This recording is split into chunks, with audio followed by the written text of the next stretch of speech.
Sebelumnya perkenalkan, kami dari kelompok 6, kelas 10 MIPA 1, di MAN 1 Kota Malang.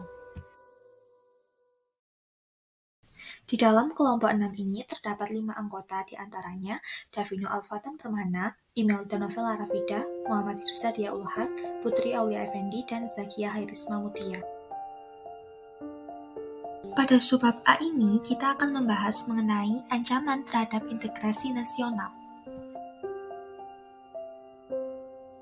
Ancaman integrasi nasional umumnya datang dari dalam maupun luar negeri di berbagai dimensi kehidupan. Ancaman tersebut biasanya berupa ancaman militer dan non-militer.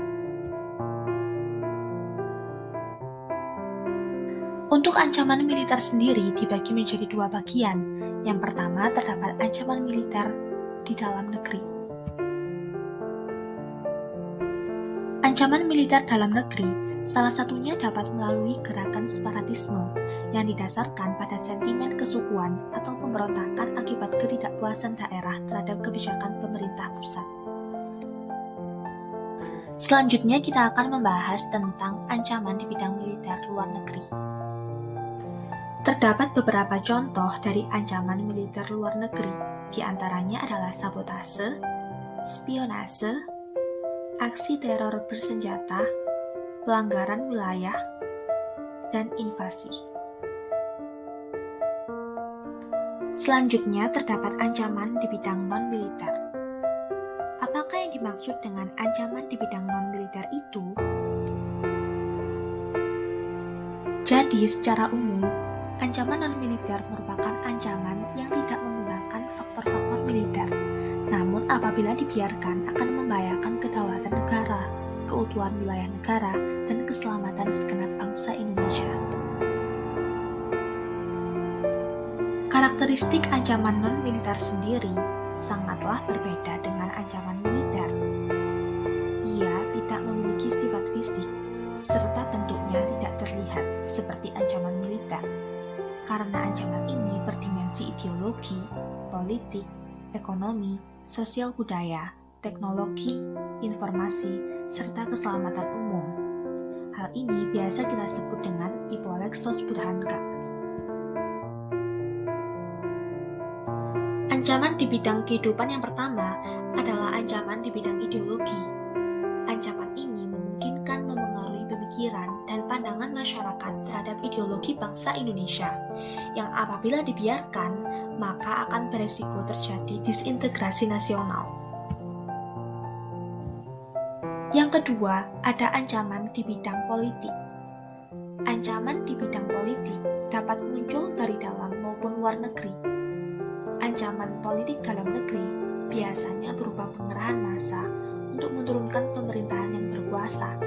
Sedangkan ancaman politik dari luar negeri biasanya berupa blokade politik, provokasi, dan intimidasi.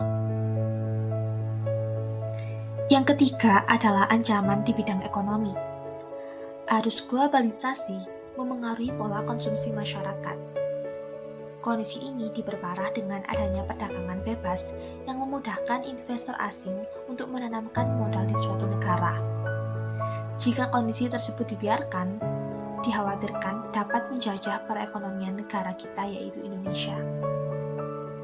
Selanjutnya, ada ancaman di bidang sosial budaya. Ancaman ini dapat dibedakan menjadi ancaman dalam dan ancaman luar.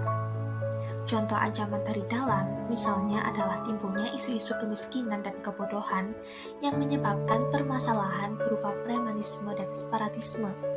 Adapun ancaman dari luar misalnya adalah arus westernisasi dan masuknya karakter hedonisme.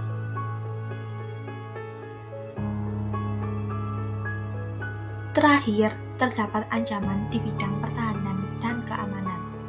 Adapun bentuk ancaman ini berupa ancaman militer.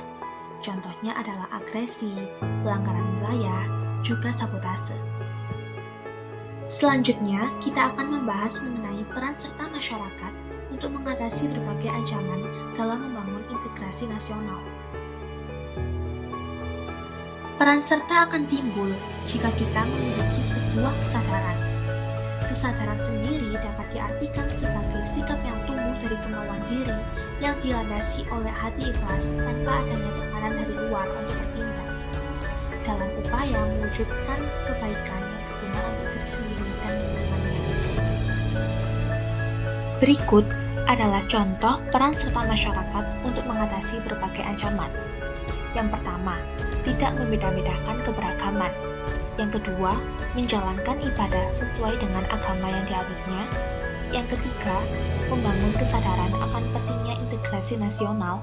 Yang keempat, melakukan gotong royong. Kemudian yang kelima, menggunakan segala fasilitas umum dengan baik dan benar.